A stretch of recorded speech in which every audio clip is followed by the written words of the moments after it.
millennials, what are they after? Clean label, right? Purity. Make sure your decisions each day, even the small ones, reflect who you are.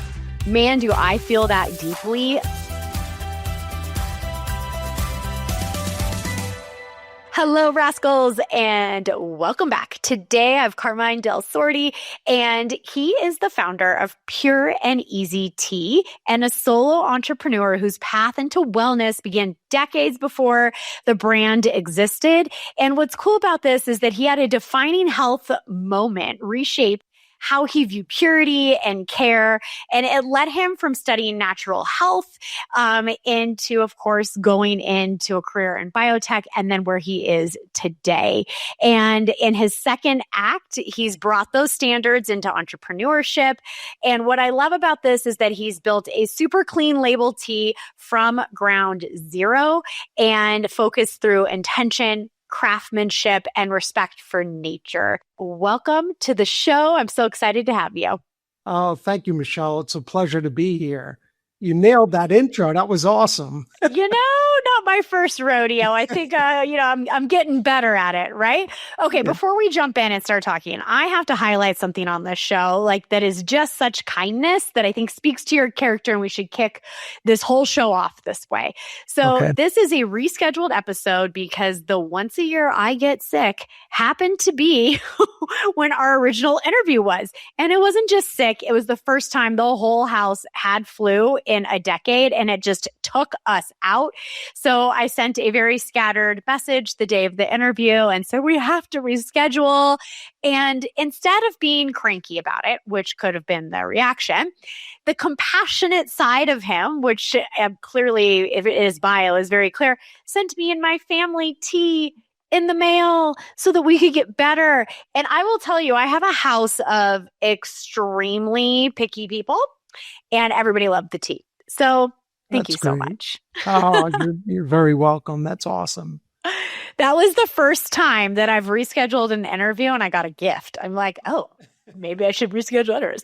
All right, so let's jump in. And first of all, what I want to talk about is this health moment, because sometimes it takes something very serious and profound in our life to get the redirection that we need. So I'm curious, tell us all about it. Well, so it all started, many, many years ago, when I was in my undergrad degree at ASU.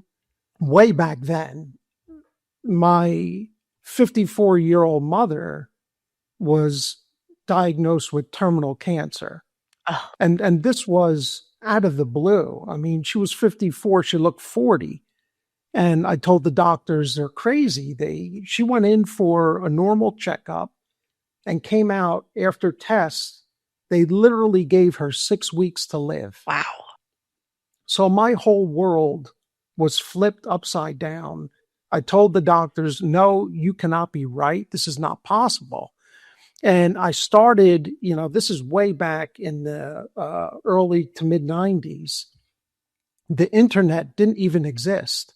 I started combing the Lexis and Nexus databases, looking for cures, looking for homeopathic medicine, anything, about the harsh disease and what I could possibly do to help her. And one of the books as well I came across was one called Cancer Therapy by Dr. Ralph Moss. And there's a book like this. I read it in 24 hours. I could barely sleep during those times. And met with world-renowned homeopathic doctors. I happened to live in Scottsdale at the time, and this area did attract the best. There was months of a waiting list. I got right in. I was very persistent, and I was on a mission. And that whole avenue and endeavor stuck with me, right, my entire life, but more or less on the back burner, something I always knew I had. And then it was a long corporate career. The story, I couldn't save my mom, right? The doctors were right, and it was the hardest moment I've ever went through in my life. Just incredible. So I had a very fulfilling career where I read a lot of books, authored a book myself, and made the most out of the career. Then it became time to really just retire. And when I did, I stayed retired for several years. And then it was an interesting story on how the company formed and everything. But before we even get into that, there were health moments all throughout, right? Like the epiphanies that you have. And one common theme across all of it, because, that was the initial thing for my mom. The other was anytime I pursued anything on my own, like while I was working and going to grad school. I mean, myself, I gained like 35 pounds, fell out of health because you just immerse, or I did. I have that behavior where I just go all in. And if I start a new position, I got to get myself up to speed. So you go through those moments in time where there's just such a major imbalance where you lose your health. Even like the best athletes in the world, right? They get to very unhealthy levels going after groundbreaking achievement and such. And one of the things when I did author a book, this was 14 years ago, I coined the acronym as POEMS. And one section of the book deals with that for physical, occupational, economic, mental, and social. And I say only if you pursue each within a system of moderation can your life come together as harmoniously as the acronym. And so everyone is motivated to succeed, but, resolutions fail, rituals sustain and make it. So you need a system in place. And that's been a constant throughout my life, including in this more so than ever in this latest endeavor, which has truly been a culmination of my whole life's existence. So it's pretty incredible. Yeah, I find that, so I am always inspired by like second acts or redos or do it differently or whatever it can be. But before we jump into that, I have to make one comment. Okay, so I have this theory. Okay, it's a little bit of a joke, so we're just gonna have a little laugh here. Do you want to know why all the tech founders wear zip-up vests, the puffy zip-up vests? Why? Okay, why? Because they're gaining stress weight in their midsection as a tech founder, and it's the easiest way to hide it. So that is my theory. And I'm sticking to it.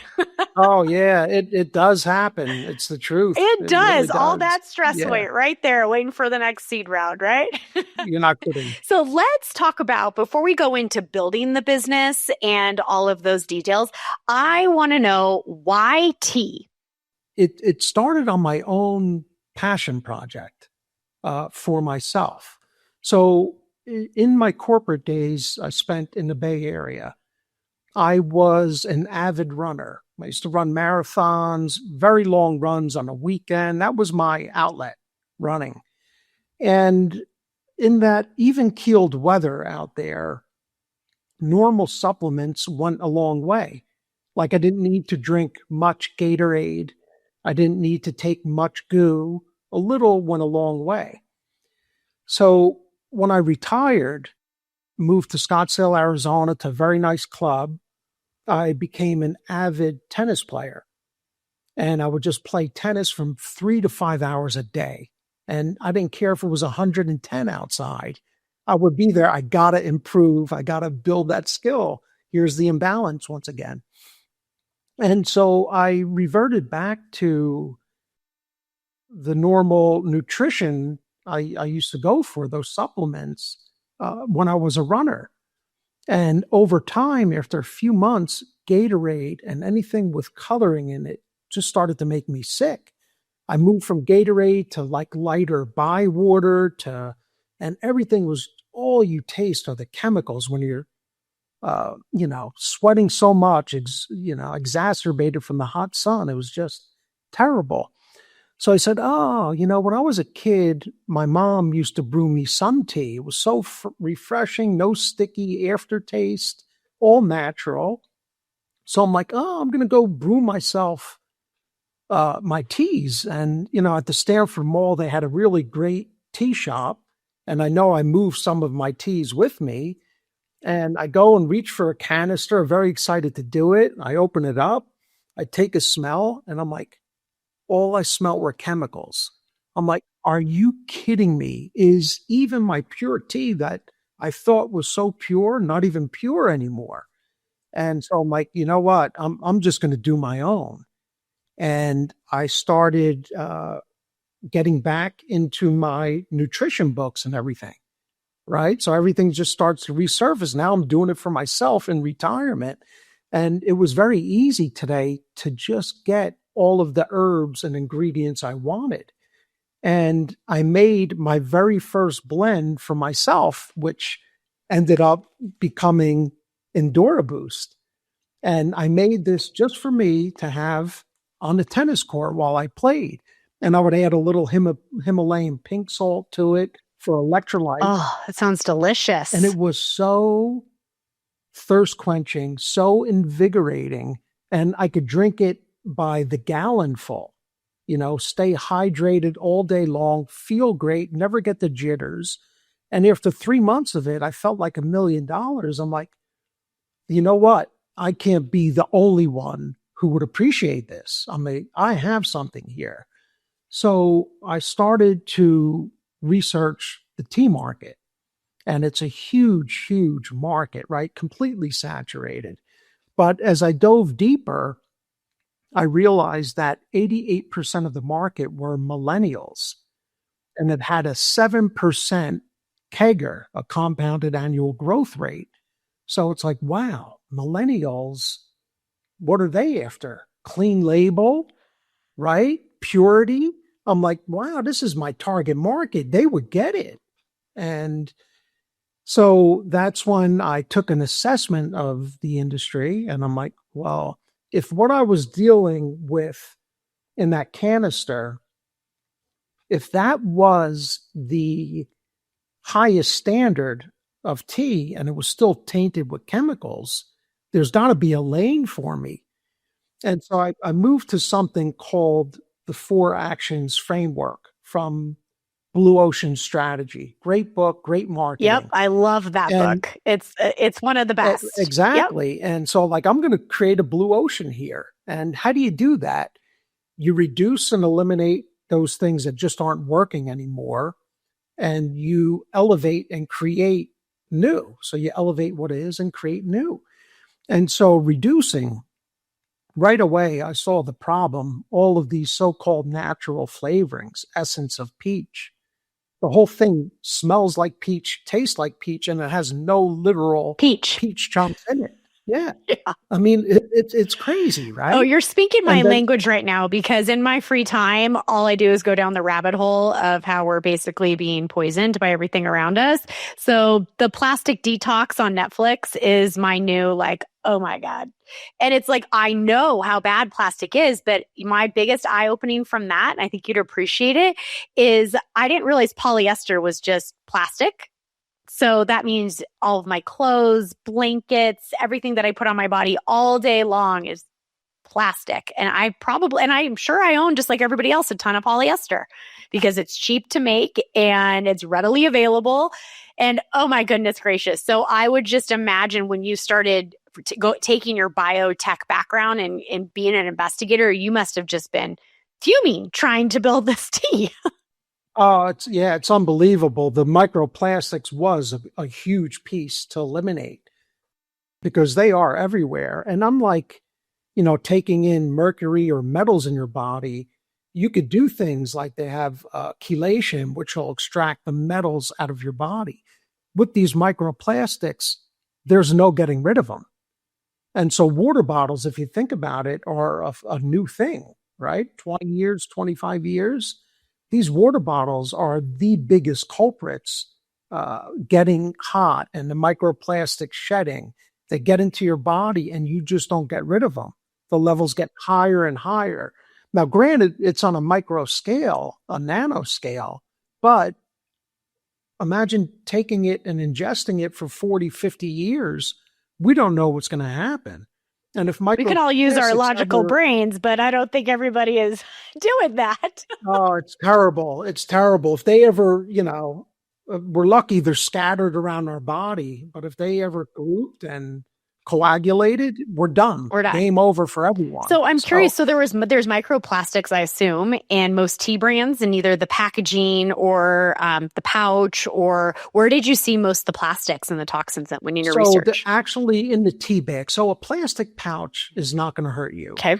It's because it's only extracted at boiling temperatures. So like even a water bottle, right? It's when it sits in your car in the excessive heat and gets really hot, will they, start doing harm and leaching into the product.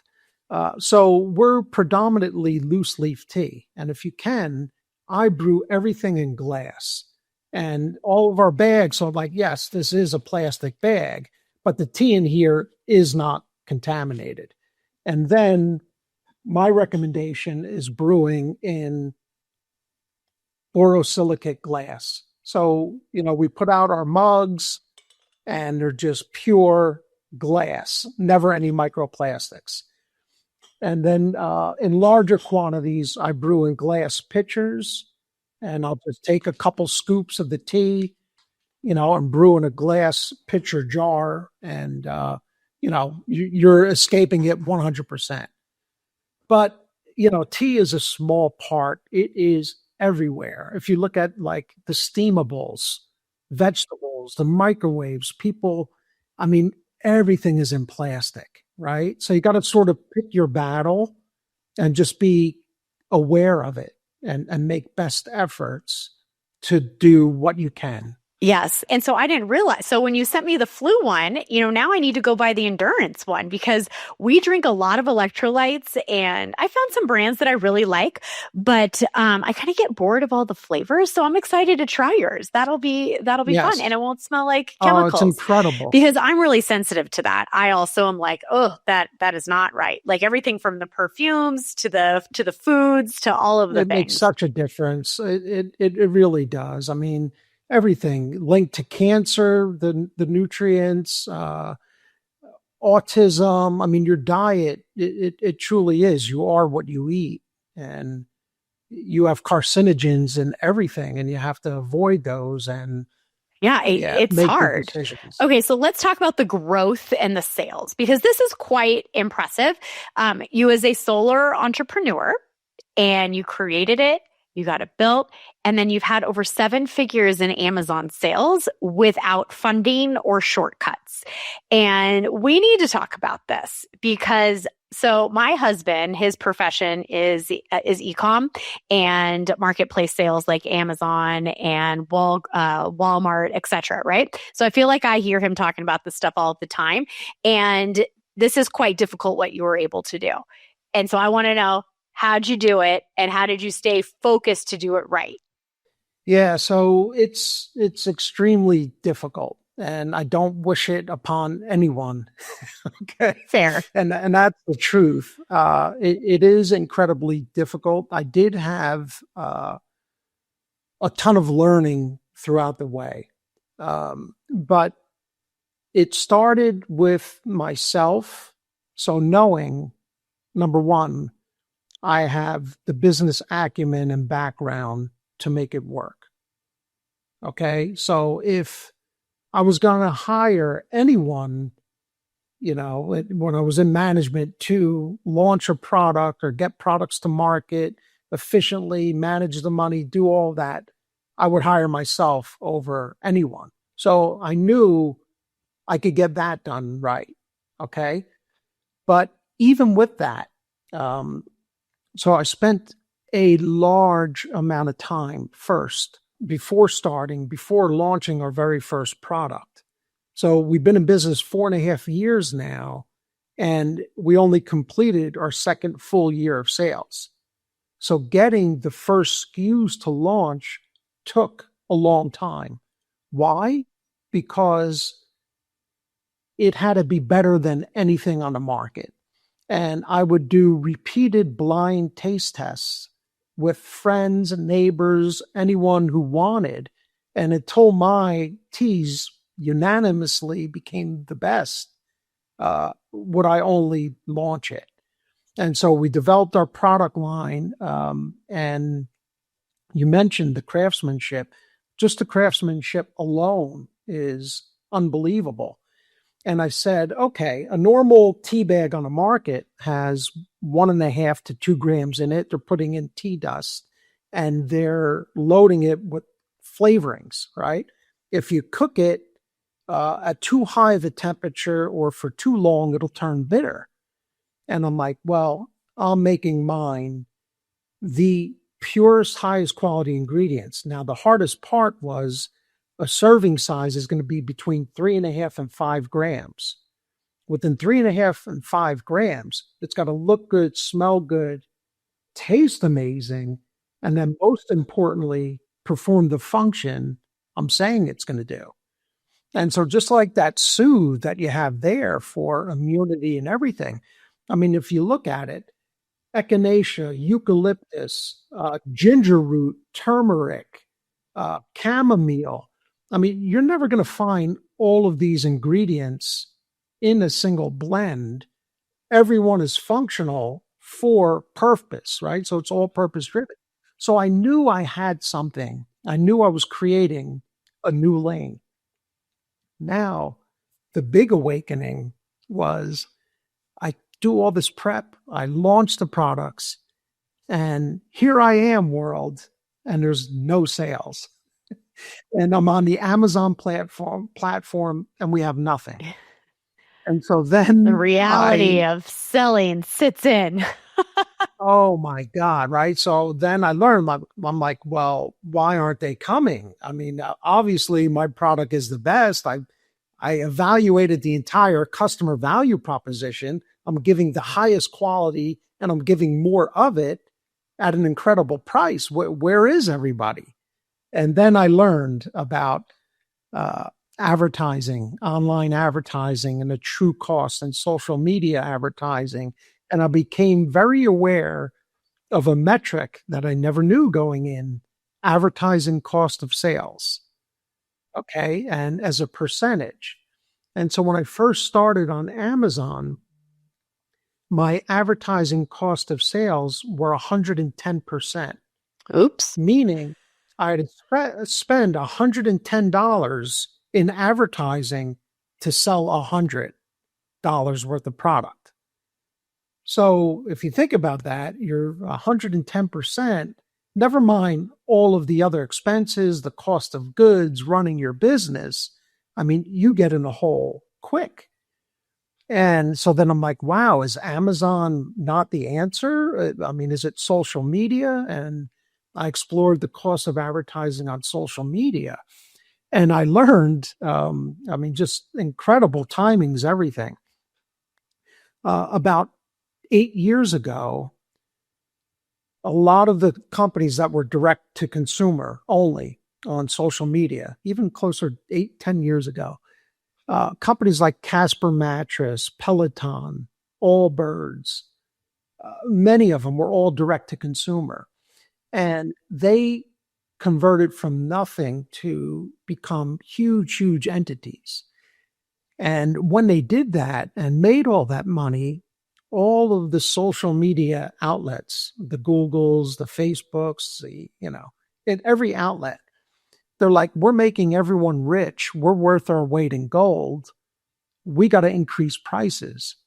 And the cost of advertising increased 8x over the next couple of years. 8x.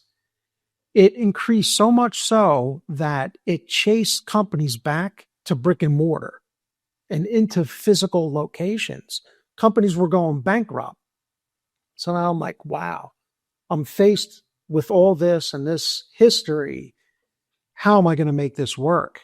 And for the first 3 months on Amazon, my advertising cost of sales was 110%. And I'm like, well, how am I going to make this work?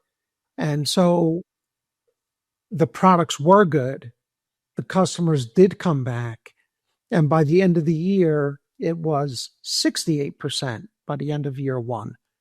And then by the end of year two, 50%. And you need under 20% to be profitable, to be healthy. And still, we just had our first profitable quarter, even after all of these sales in Q4 of last year was our very first profitable quarter. Yeah, I think that the way that a lot of the sellers and products tried to overcome that 8x increase in costs is, and anyone who shops online knows this, it's the subscription funnel. Right. So basically to overcome it, like you have to increase your lifetime value of your clients is one real practical way of doing it. So repeat business or subscription. So I think about like the last 5 things that I bought through a sales funnel or e-com, and every single one of them basically would do anything for me to hit the subscription button so that I turned into a subscriber versus a one-time transaction. I'm curious, do you have a subscription model to your business as of now? Yes. So on Amazon, right, the subscribe and save is key, right? So we love that. And then I offer a subscription on our website. Did you see that start to help take down your overall costs when you saw the CLTV increase? I'm curious how it worked out for you. It's still slow. So our website still hasn't taken off the way I would like. So we were getting a lot of visitors a month, but very few conversions. And so I've been in there with more focus on it, right? So you have to point your energy towards certain things. And so I did revamp the website in a way. But at the end of it, it's like I want to reach lifelong customers. And I'm not just selling tea, right? I'm selling a lifestyle. And so I added something to my website that I spent quite a bit of time building called The Ritual. Okay. And The Ritual, when you go to pureandeasytea.com, right in the main menu, you'll see The Ritual. And it's a guided daily practice. And so this all stemmed back from my corporate days and how I would help people and my book. And some of the things that were most staggering to me in life that we learn. So Gallup polls revealed when I was looking for it that we make as many as 30,000 decisions a day. 30,000. Okay. Now, let's just say 1% of those, which would be 300, impact our well-being and our wellness. Do we want to be on autopilot for those decisions, or do we want to own them and make them with our, profound focus and intentional living? So when we drink tea and when you brew it and you escape all the noise, put your phone down, put everything away, watch the tea, your pure tea brew. And when you escape all that noise, what's most important in your life surfaces. And then you get into intentional thinking. And this ritual is a daily practice to get to be present, think about those things that are most important, have gratitude for them, better yourself, be on your own path of mastery, eliminate those things within yourself that you want to release, and then go after what you want to claim with intention. And it's a little 10-minute practice that we have and something I do daily when I'm having my own tea break and so on. And so that's sort of a piece that defines our own lane, right? So yes, we're a wellness brand, but as I alluded to before, everyone has the motivation and they fail, right? You could be motivated just like you enter your New Year's resolution, but by January 8th, everyone fails, right? 85% of the people already failed. It's not motivation.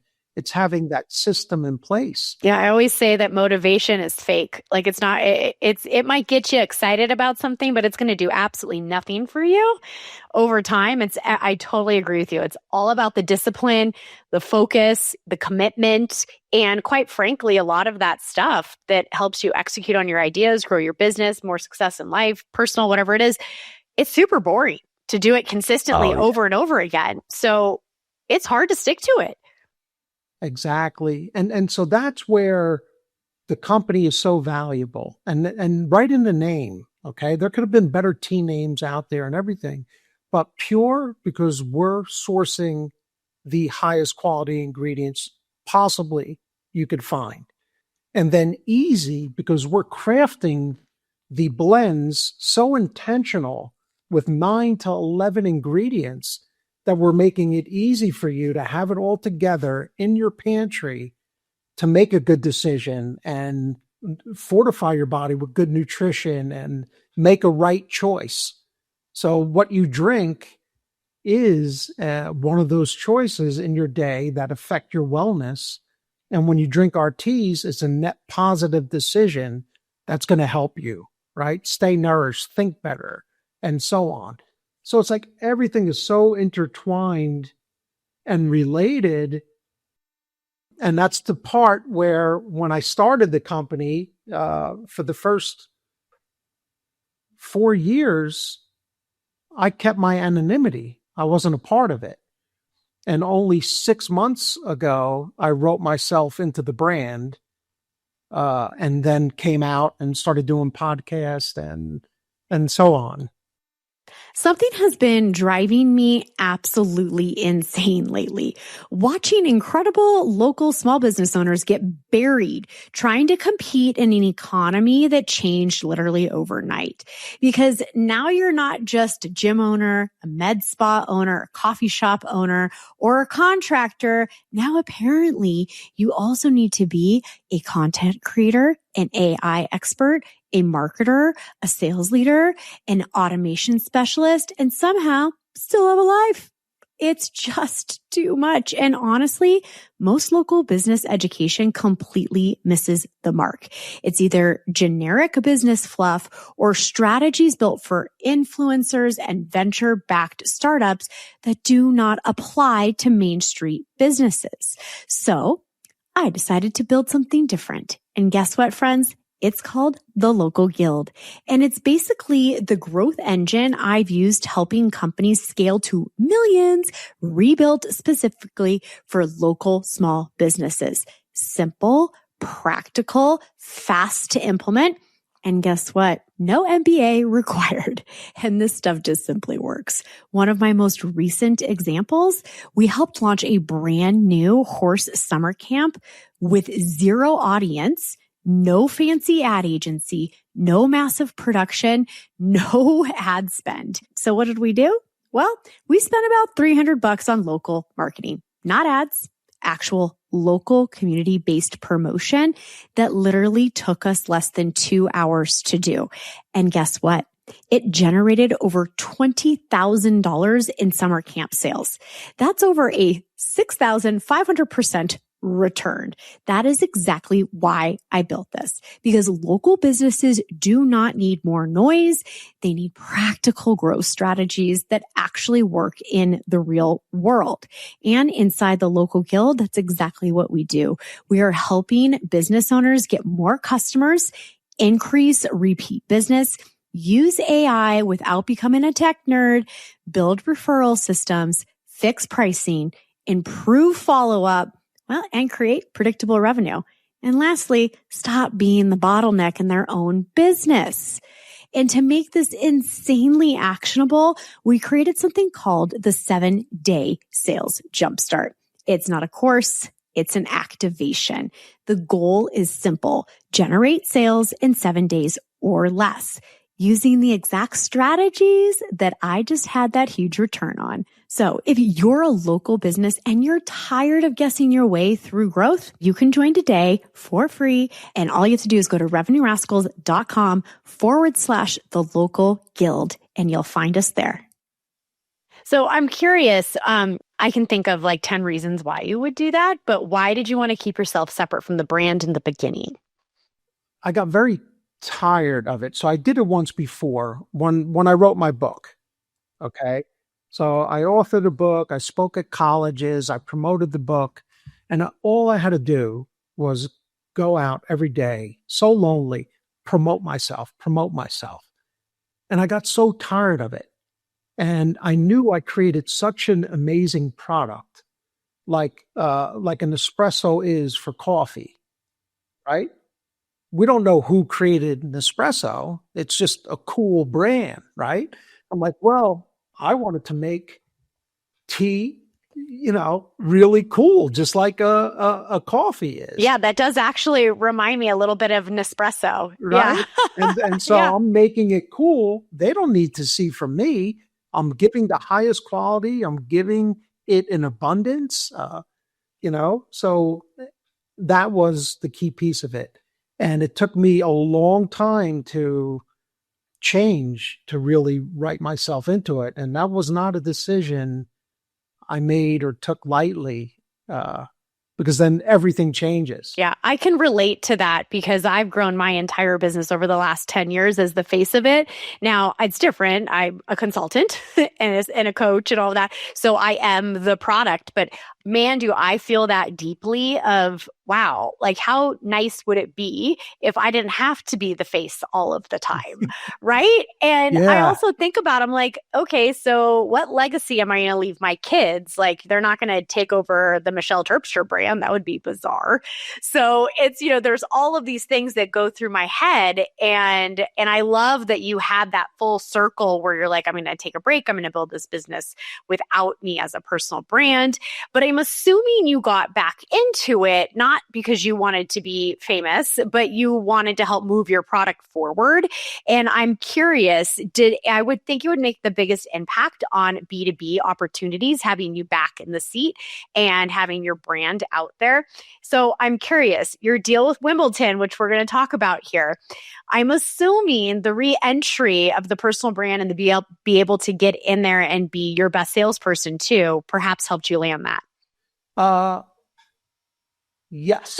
Right. So everything, exactly. So it came where I was receiving emails. People did want transparency. They wanted to know. They Yeah. love the brand so much. But, it is really easy, though, on a platform like Amazon to keep your anonymity. It was the people that would come to the website that wanted to know more, and like, well, who is this and how can I trust it and so on. And then I'm like, okay, it's time. But one other key piece too is when I say about a background in the life, and this goes out to everyone, if I wasn't really like a good person or a lot of skeletons in my closet, you can never like do this, right? So everything comes out. So it's like, well, my whole corporate life of 20 years, that I hurt people, that I harm people, would there be a vendetta against me? And so it's one of those things where everything comes together. I did live a really good right. I did right by everyone, and it was a natural progression and a good place to be.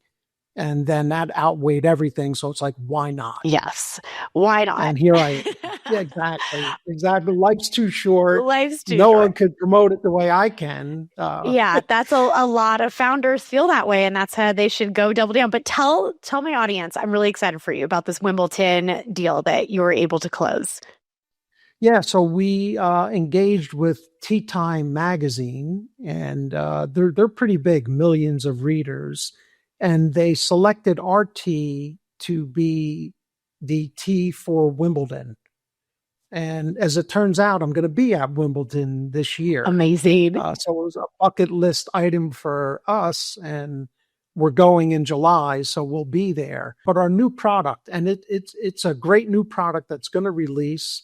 Part of our sleeves. Right now, we only have two. One is caffeinated, the Ascent. The other one is caffeine-free, Serenity, all herbal. And now the new one is Verdant, and that's a flight of 5 green teas. which are all amazing, by the way. And, Wimbledon is on grass, green. So it has a nice synergy. It Yes, does. I love it. Yeah. Well, congrats. That'll get a lot of eyes on your website, on your product. Like, I mean, to be able to have your tea at Wimbledon, huge deal. So, congratulations on that. Okay, so I want to know a little bit about how you treated the second phase differently than your first phase, because I find this really fascinating and put a little context to it. I'm going to make an assumption and I'm curious I'm right. You can tell me, nope, you're totally wrong, Michelle. You do not have to be agreeable. Okay. So I have this theory that founders who start their business under the age of 45, it is grind, grind, grind, die, die, die, hustle, hustle, hustle, growth at all costs. Nothing else matters except for how fast I grow. And to your point earlier, it's very obsessive behavior and it's good. Like you're probably going to be successful if you do that, but at what cost, right? So I always end all of my statements with, yeah, great, but at what cost? And I'm curious, since you launched your business as a founder in the second phase of your life, after you've experienced probably a lot of those feelings in corporate, how did you choose to approach growth differently, having that first chapter of your life behind you? And I will make the assumption, based on our conversation up to this point, that you chose an alternative path to what I just described of the under 45 founder. Well, not really, unfortunately. Okay. Hey, I want to hear it then. When I was younger, um, I was very incentivized. I always went after a carrot. Okay. So the biggest thing that changed is I'm no longer after a carrot. Really more of in the pursuit of mastery. And when you're in mastery, it's not about climatic moment after climatic moment. You're actually managing through a plateau. And so it's not instant gratification. It's, baby steps, continuous improvement, and so on. And while on this path, everything I do daily is intentional and it's purposeful and it's my life. Like I live it. So I work insane hours. I mean, there are, still 3 days a week, I'll be up on my computer 3 a.m. and not off until 6:30 at night, but it's not work to me. It really isn't. It's, yes, you got, other aspects, right, of your life that, you have to sacrifice in a way. But this is, this is very, very intentional. So I am working harder than ever. I am out to reach people, and these are major challenges that I just constantly think of ways to innovate and be better. And I had to change my own way. I had to actually live my own brand more. I stopped drinking alcohol. So, not that I was ever a big drinker, but I'm Italian. I enjoyed a glass of wine or two with my pasta and stuff. I'm a fellow Italian too, and I married a Dutchman, which is why it's Terpstra now, but my maiden name is Cuoco. So I'm right there. Okay. And you know what's crazy? About 3 years ago, I developed like a bad reaction to red wine, and I was so sad. I was like, no, I'm Italian. Like, I can't do this. But I literally 1 glass of red wine, and I am stuck in brain fog for the following 24 hours. And Wow. yeah, and it just really stinks. So now it's like white wine is fine, but I don't enjoy that nearly as much. But I'm like so bummed. Yeah. So I used to live in the Bay Area and I would belong to 6 or 7 vineyards and love going on the weekends and love my wine. So it was very difficult to put all that down. But it was the brain fog thing, exactly like you're saying. And as you get older, for me, I'm going to be 57 soon. I couldn't perform. I couldn't function as well. And especially like podcasting and, it's hard to be quick witted and 100%. sluggish if you're drinking and hungover. So I put that down right away. and I'm still working harder than ever. Does it feel different? It feels different to you then when you were grinding, hustling, chasing the carrot? Because what I'm hearing is, yes, you're working super hard, but with a different intention, different focus, different energy. And that was a shift between the two periods of your life. And the money thing too, right? So when you say growth, growth, growth, this company could be a $5 million a year company by now. If I wanted to lose 6 million. Yeah, I mean, that was my point of the question. Right? That was my point of the question. My biggest goal has been, it's like, hey, I have a product that works. I have a product that's loved. Now everything is about controlling cost, getting the right products out there in the right way. The worst and hardest part was another learning curve was that you really can't be a brand on Amazon. Yes, I am. We're a registered brand, but you can't have 20 plus SKUs on there and have all successful. When you also don't own your customer data. So it's really difficult to retarget, to upsell, to increase the LTV. Yeah, it's a big deal. Yeah. So I had to cut and take like 12 of our SKUs off of Amazon because the advertising was just too much. I can never get it profitable. So that was the hardest part because you're so small, you're still, right? We're still growing, trying to reach people, but they charge just too much. So I had to streamline my Amazon to just be the top 5 or 6 products. And so beautiful ones like these are no longer on Amazon.